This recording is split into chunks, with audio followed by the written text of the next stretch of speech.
जो आज हम अपना थर्ड चैप्टर करेंगे।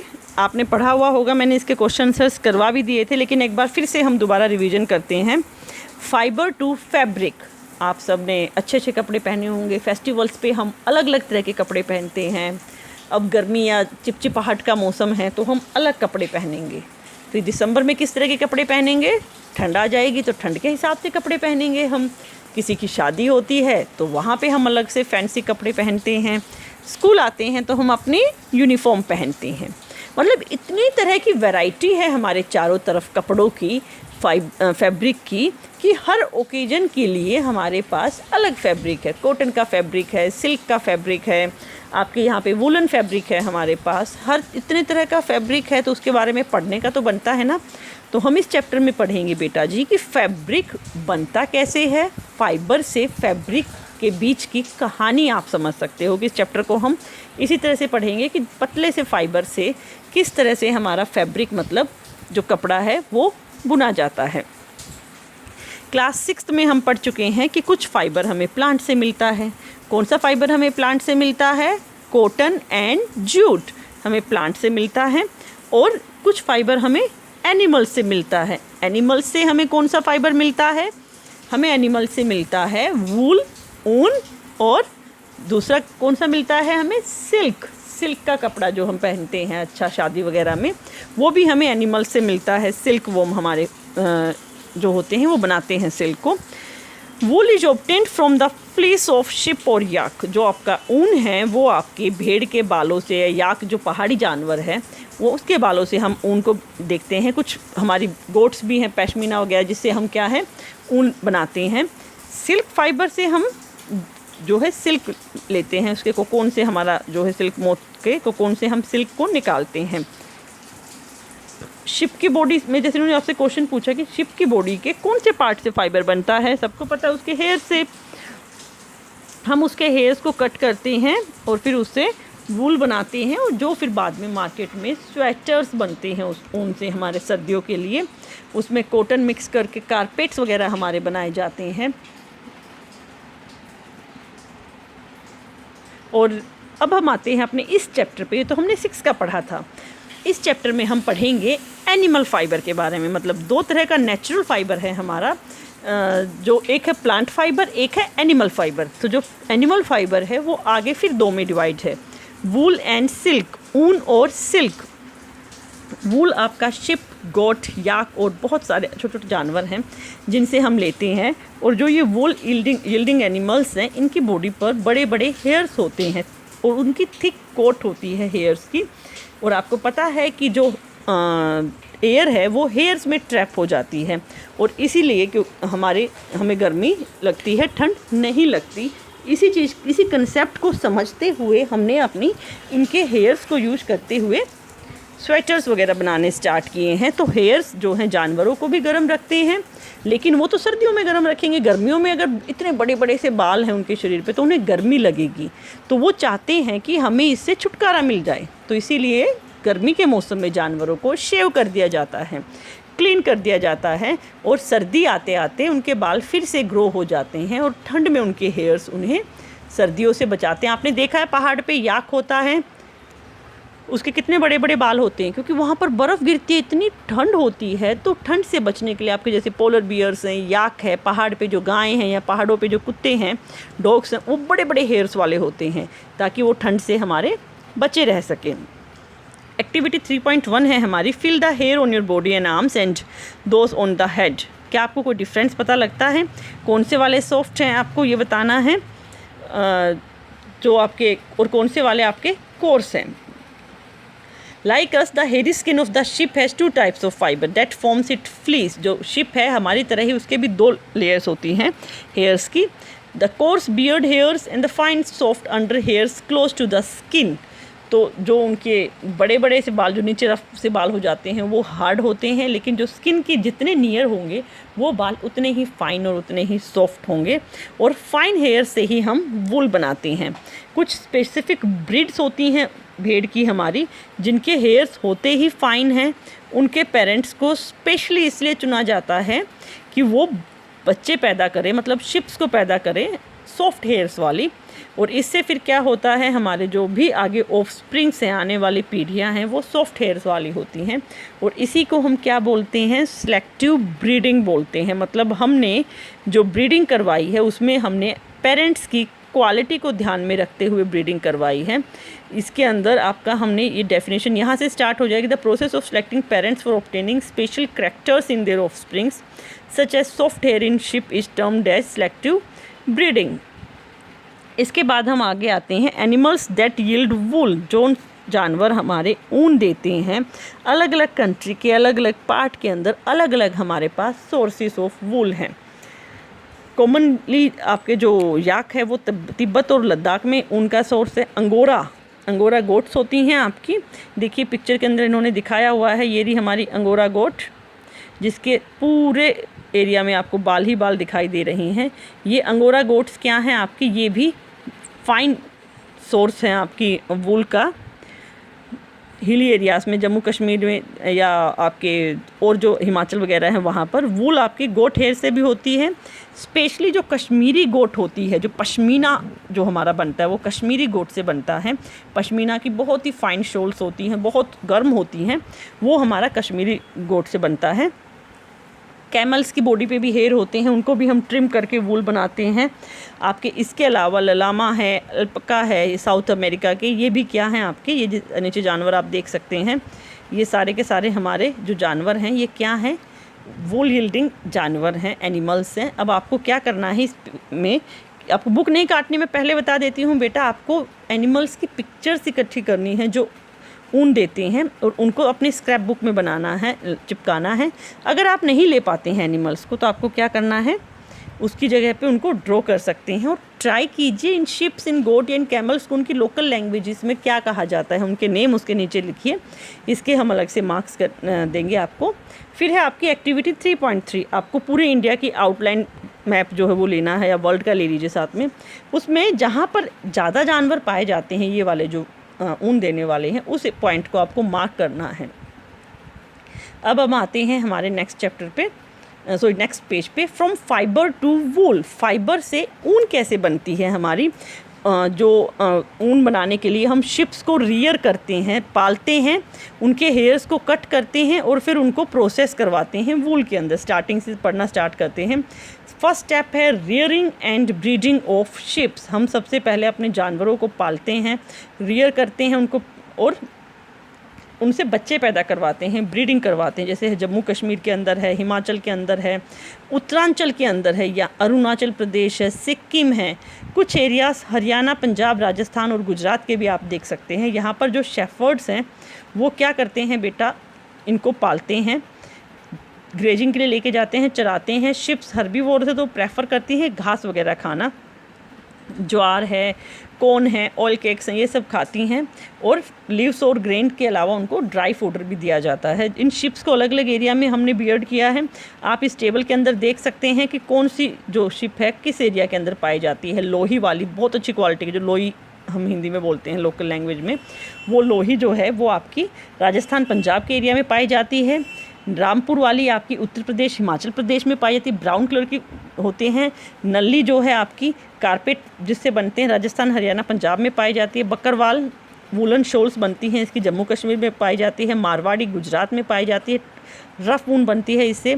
और पटनवदी जो है ओजरी के जो कपड़े बनते हैं वो गुजरात में पाई जाती हैं। शिप्स को अलग अलग पार्ट्स में हमने देख लिया कौन से एरिया में कौन सी शिप पाई जाती है। और जब उसके बाल बड़े हो जाते हैं तो वो क्या करते हैं, उनको शेव ऑफ कर देते हैं फॉर गेटिंग वूल्स। अब हमने क्या है, शेव ऑफ कर दिया, उसको वूल हमें मिल गई, उसको अब हम और थोड़े से डिटेल में पढ़ते हैं।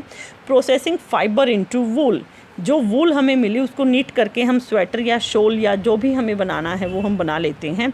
उसमें फर्स्ट स्टेप है the fleece of the sheep along with the thin layer of skin. ये क्वेश्चन आपसे आगे पूछा भी जाएगा कि why thin layer of a sheep, thin layer of skin is removed from the body. इसे हम बोलते हैं शीयरिंग। मतलब जब हमें ये लगता है कि हमारी भेड़ के बाल काफ़ी बड़े हो गए हैं और मौसम चेंज हो गया है, उसे अब ठंड से नहीं बचना है, तो हम क्या करते हैं, शीयरिंग करते हैं। Shearing means the process of removal of wool along with a layer of skin, हल्की सी स्किन साथ में निकालते हैं हम। तो आप लोग सोच रहे होंगे उसकी खाल क्यों निकाल रहे हैं हम लोग, लेकिन डरिए मत, ऐसा कुछ नहीं है। उनकी वहाँ की स्किन डेड हो चुकी होती है, जो आपकी हमारी बॉडी के नज़दीक वाली लेयर है, बाल उगने के कारण वो डेड हो जाती है।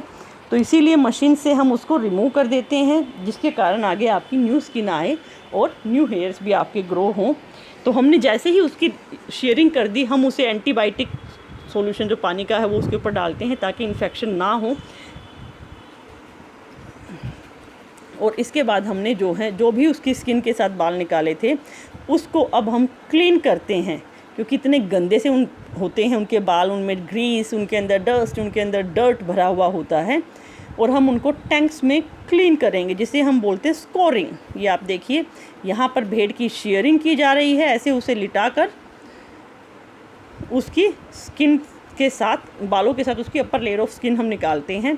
फिर बड़े बड़े टैंक्स होते हैं जिनमें हम उनको क्लीन करते हैं उन बालों को। आजकल मशीन्स भी हैं स्कोरिंग के लिए, बट स्टिल अभी भी कई जगह पर इस तरह के टैंक्स को यूज किया जा रहा है। स्कोरिंग के बाद फिर हम सॉर्टिंग करते हैं, छांटते हैं, क्योंकि भेड़ के बाल मैंने बोला स्किन के पास जो होते हैं वो फाइन होते हैं, और जो बियर्ड के बाल हैं, जो और थोड़े लंबे बाल हैं, वो कोर्स हैं, टफ जो है बाल सख्त हैं या सॉफ्ट नहीं हैं। तो फिर हम क्या करते हैं, उनको अलग अलग उसमें टेक्सचर में उनको अलग अलग कर लेते हैं। वाइट वाले अलग कर लेंगे, ब्राउन वाले बाल को अलग कर लेंगे, और फिर हम उनको फैक्ट्रीज़ में भेज देते हैं। स्मॉल फ्लफ़ी, फोर्थ स्टेप हमारा स्टार्ट होता है। स्मॉल फ्लफ़ी फाइबर्स, जिन्हें बुर्स बोलते हैं, are picked out from the hairs, उनको हम अलग करते हैं। कई बार आपने देखा भी होगा कि ऊनी कपड़ों पे भी बुर्स जो होते हैं, रोए से वाइट बॉल्स होती हैं जो आपकी कपड़ों पर आ जाती हैं। मम्मा फिर उनको क्लीन करती हैं। आपकी ऊन के ऊपर अगर आप उसको रफ़ तरीके से धो देते हैं कपड़ों को, तो उनके ऊपर भी रोए आ जाते हैं, वूलन ड्रेसेस के ऊपर, वूलन स्वेटर के ऊपर, जिन्हें बुर्स कहा जाता है। तो ये बुर्स को वहाँ पर ये लोग स्कोर करके बार बार सुखाकर उसको क्लीन करते हैं। फिर जो फाइबर हमारा है उसे अलग अलग कलर में ये लोग डाई करते हैं, ताकि नेचुरल, अगर मान लीजिए शिप का कलर है, ब्राउन है, ब्लैक है या वाइट है, लेकिन मल्टीपल कलर्स की आपकी स्वेटरें आपको मिलती हैं, तो वो हम उसको डाई करते हैं। और 6 स्टेप में फिर हम क्या करते हैं, उसको स्ट्रेट करते हैं, रोल्स में लगाते हैं, और उसके पूरे के पूरे हम रोल्स बना देते हैं लॉन्ग फाइबर्स को, जो फिर बाद में स्वेटर बनाने के लिए इस्तेमाल होते हैं। जो शॉर्ट फाइबर्स हैं उनको फिर हम वूलन क्लोथ्स में जो है यूज कर लेते हैं। इस तरह से हमारा ये वाला स्टेप भी ख़त्म हो जाता है। अब हम जो है नेक्स्ट स्टेप देखते हैं, ऑक्यूपेशनल हैजर्ड। ये काफ़ी इंपॉर्टेंट टॉपिक है बेटा, आप इसको नहीं छोड़ेंगे। इसमें क्या है, जैसे जो लोग जिस ऑक्यूपेशन में काम करते हैं वहाँ उन्हें किस तरह का खतरा है। जैसे कोयले की खान में जो काम करेगा तो वहाँ कोल डस्ट उसके फेफड़ों में इकट्ठा हो जाता है और उसकी आंखें ख़राब होने का खतरा होता है। ऐसे ही जो वूल इंडस्ट्री में लगे हुए हैं लोग, जो सॉर्टर हैं, जो छांटते हैं, बुर्स को अलग करते हैं, तो उनको भी एंथ्रेक्स बैक्टीरिया होने का खतरा होता है। ये एक फेटल ब्लड डिजीज़ है जिसमें जान जा सकती है। सॉर्टर्स डिजीज़ भी इसे बोलते हैं। ये काफ़ी हाई रिस्क है, बट स्टिल हमें करना है। नेक्स्ट एक्टिविटी है हमारी कि आप अपने क्लासमेट से कहिए कि human is it fair on the part of human to rear sheep and then chop off their hair for getting wool, कि क्या ये सही है। आप डिबेट करके देखिए कि जानवरों के बालों को काटना उनकी स्किन क्लियर के साथ सिर्फ अपने पर्सनल फ़ायदे के लिए या गलत है। आप इस पे क्लास के अंदर जब हम स्कूल में आएंगे तो हम इसकी डिबेट करवा सकते हैं। आप अपने पॉइंट्स को रेडी करके रखिएगा बेटा। फिर नेक्स्ट हमारा है सिल्क। जो सेकंड हमारा एनिमल फाइबर है वो है सिल्क, और जो हमें सिल्क मोथ से मिलता है। और सिल्क के जो सिल्क वॉर्म्स हैं उसको पालने की जो प्रोसेस है उसका नाम है सीरीकल्चर। सीरीकल्चर क्या है? Rearing of silk worms for obtaining silk, मतलब सिल्क वॉर्म को पालना और उससे सिल्क लेना हमारा सीरीकल्चर कहलाता है। आपने देखा होगा आपकी मम्मी, दादी या आंट्स वगैरह के पास सिल्क की साड़ियाँ हैं या सिल्क की ड्रेसेस हैं, तो वो सिल्क कैसे बनता है, चलिए आपको ये वाली कहानी भी सुनाते हैं। और उसका हेडिंग है life history of silk moth. Silk moth की लाइफ हिस्ट्री क्या है, ये सब बच्चे नोटबुक के अंदर बनाएंगे। मेल और फीमेल सिल्क वॉर्म्स हैं, जो क्या है, फिर फीमेल एग ले करती है मलबरी लीव्स के ऊपर, शहतूत के पत्तों के ऊपर वो अपने एग्स को ले करती है और उसमें से फिर larva which hatch larvas which are called caterpillars, उन सिल्क के अंडों में से, सिल्क वॉर्म के जो अंडे हैं उसमें से फिर लार्वा जो निकलता है जिसको कैटरपिलर भी कहा जाता है, जो बड़ा होकर सिल्क वॉर्म हमारा बनता है। वो साइज में ग्रो होना स्टार्ट हो जाता है और नेक्स्ट स्टेज में अपना आता है प्यूपा की स्टेज है। It first weaves a net to hold itself, सबसे पहले तो ये अपना पत्ते पे ही जाला बुनता है ताकि ये खुद को नीचे गिरने से बचा सके। Then it swings its head from side to side in the form of a figure 8, आप देखेंगे तो ये क्या करता है, अपने यहाँ पर व्यू करता है, जाल सा बनाता है अपने चारों तरफ, और इसी मोमेंट पे उसका जो हेड है वो एक स्पेसिफिक, अब जैसे हमारे मुंह में से थूक निकलता है ऐसे ही इसके मुंह में से भी एक स्पेसिफिक प्रोटीन निकलता है जो बाहर आते ही हार्ड हो जाता है, धागे जैसे निकालता रहता है, लगातार अपने मुंह से उस प्रोटीन को निकालता रहता है जो हवा के कांटेक्ट में आते ही हार्ड हो जाता है और सिल्क फाइबर बन जाता है। जल्दी ही कैटरपिलर ने अपने आप को इस कुकून के अंदर कवर कर लिया है, वो प्यूपा में कन्वर्ट हो गया है और उसने अपने आप को कुकून के अंदर कन्वर्ट कर लिया है। अब भी उसके मुंह से वो लगातार प्रोटीन निकले जा रहा है और वो कुकून के अंदर आ गया है। सिल्क फाइबर जो है ये कुकून ही है। अब इससे कीड़े के बाहर निकलने से पहले ही हम क्या करते हैं, कुकून को गर्म पानी में डाल देते हैं। हालांकि थोड़ा सा सुनने में बुरा लगता है कि हाय हमने उसको मार दिया, बट सिल्क प्राप्त करने के लिए हमें क्या करना पड़ता है, उसको कुकून को उसी के अंदर मारना पड़ता है जो उसका सिल्क वॉर्म था प्यूपा, उसके अंदर हम जैसे उसे डालते हैं तो हमारा सिल्क वॉर्म अंदर मर जाता है और फिर हम सॉफ्ट सिल्क यान को थ्रेड बाय थ्रेड करके उसमें से छाट के अलग कर लेते हैं। सिल्क यान जो होता है इतना स्ट्रॉन्ग है कि अगर आपका स्टील का एक धागा है और एक सिल्क का धागा, दोनों बराबर स्ट्रॉन्ग है, बहुत स्ट्रॉन्ग फाइबर होता है इसका। बहुत अलग अलग तरह के हमारे सिल्क मोथ्स भी आपने देखे हैं, जैसे इन्होंने लिखा हुआ सिल्क भी आपने अलग अलग तरह देखा, तसर सिल्क है, मूंगा सिल्क है, कोसा सिल्क है, बनारसी सिल्क है आपका। इस तरह के जो सिल्क्स हैं वो अलग अलग तरह के सिल्क के मोथ्स होते हैं जो अपना अलग अलग तरह का सिल्क टेक्सचर बनाते हैं। मोस्ट कॉमन सिल्क है मलबरी सिल्क, जो मलबरी मतलब शहतूत के पत्तों पे जो सिल्क मोथ पाया जाता है वो मलबरी सिल्क मोथ है। और यहाँ का इसका जो कुकून होता है वो थोड़ा सा सॉफ्ट होता है, चमकीला होता है और इलास्टिक होता है और इसे अलग अलग कलर के अंदर डाई किया जा सकता है। तो इस तरह से हम सीरीकल्चर्स के हेल्प से सिल्क को ऑब्टेंड करते हैं।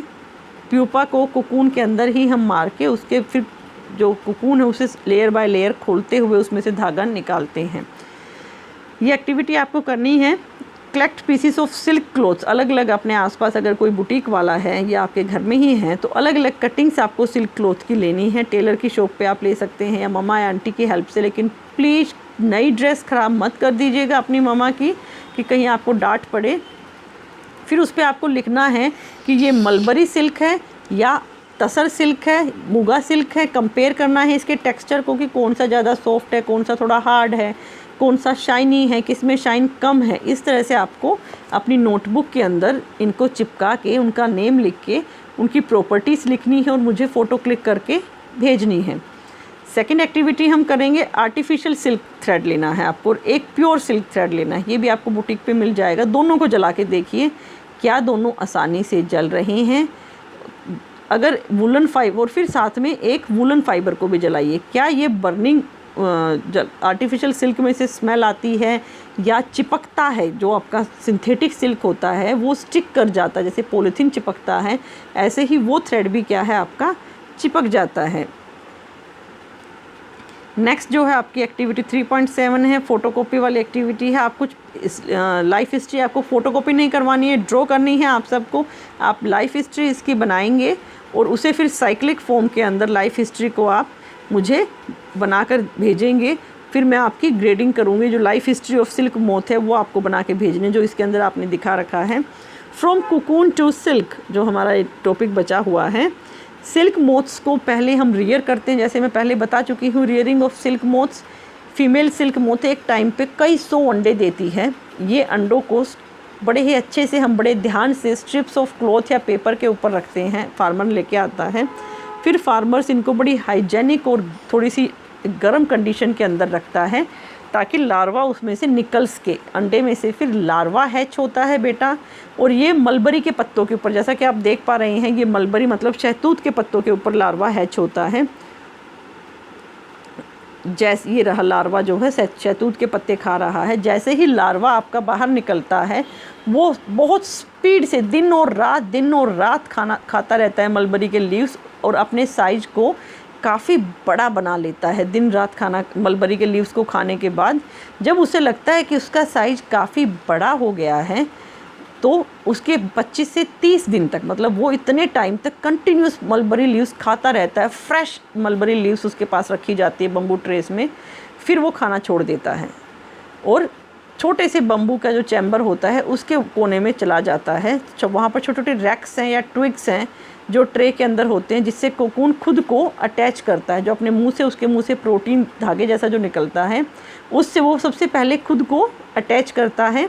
और उसके बाद जो कैटरपिलर है अपनी नेक्स्ट स्टेज में आ चुका है, जिस टाइम पे वो अपने मुंह से उस प्रोटीन को निकाले जा रहा है जो धागा बनता है बाद में सिल्क वोम का। उसने इतना निकाल दिया कि पूरा का पूरा हमारा जो सिल्क वोम था, जो प्यूपा के स्टेज में आ गया था, वो उसके अंदर से कवर हो जाता है। मतलब आप सोच के देखिए कि कीड़ा अंदर है और उसके बाहर उसके मुंह से निकला हुआ जो प्रोटीन सा था धागे जैसा, वो उसमें पूरा कवर हो गया है, जो हार्ड हो जाता है। अब जो कोकून्स हैं उनका पूरा का पूरा पाइल होती है, ढेर हो, जिसे हमें सिल्क फाइबर निकालना है, उसे या तो सन में रखते, धूप में रखते हैं, या एकदम से बॉइल्ड पानी के अंदर डालते हैं, या स्टीम से एक्सपोज्ड कर देते हैं, क्योंकि पानी में डालने पर कई बार सिल्क ख़राब होने का खतरा होता है। तो हम स्टीम से भी एक्सपोज करता है कि अंदर का जो हमारा सिल्क वोम है वो मर जाए। फिर उस कोकून को बिना ब्रेकआउट किए हम उसमें से सिल्क के धागे निकालते हैं, जिसे हम बोलते हैं रीलिंग द सिल्क। रीलिंग को कई बार हम स्पेशल मशीन से भी करते हैं, कई बार हम हैंड से भी करते हैं, और फिर इस सिल्क फाइबर को हम जो है थ्रेड्स, इसके पूरे के पूरे थ्रेड्स को हम इकट्ठा करते हैं और बाद में जो भी वीवर्स हैं उन्हें भेजते हैं, जो उसके बाद में सिल्क के कपड़े बुनते हैं। बड़ा ही आसान और इंटरेस्टिंग सा चैप्टर था। आई होप आपको समझ में आया होगा। अब इसके क्वेश्चन आंसर्स मैं भेज देती हूँ। आप बेटा एक्टिविटी नहीं भेज रहे हैं, ना ही मुझे फीडबैक भेज रहे हैं चैप्टर समझ में आया कि नहीं आया। मैं आप सबके फीडबैक का वेट कर रही हूँ। Bye bye.